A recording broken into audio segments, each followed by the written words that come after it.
ఇది మా అమ్మమ్మ కాలం నాటి వంటకం. సోషల్ మీడియాలో ట్రెండింగ్ లో ఉన్న రెసిపీ. స్పాంజీ అయిన టేస్టీ అయిన కలతప్ప. 1 కప్పు బియ్యాన్ని 4 గంటల సేపు నానబెట్టుకోవాలి. కొంచెం కొబ్బరి వేసుకోవాలి. చిటికెడు సాల్ట్, 1/2 స్పూన్ జీలకర్ర, 2 ఇలాచీ వేసుకోవాలి. స్కిప్ మిస్ అయింది.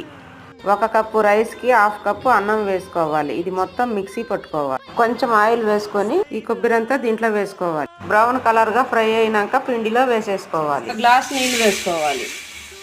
కప్పు రైస్ కి 1/2 కప్పు కన్నా కొంచెం ఎక్కువ బెల్లం వేసుకోవాలి.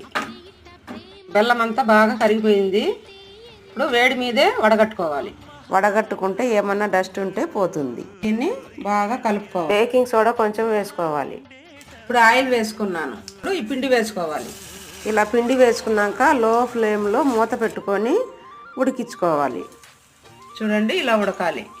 హెల్దీ అయిన కేరళ స్టైల్ కలతప్పం నా స్టైల్లో రెడీ. తప్పకుండా ట్రై చేస్తారు కదా. లైక్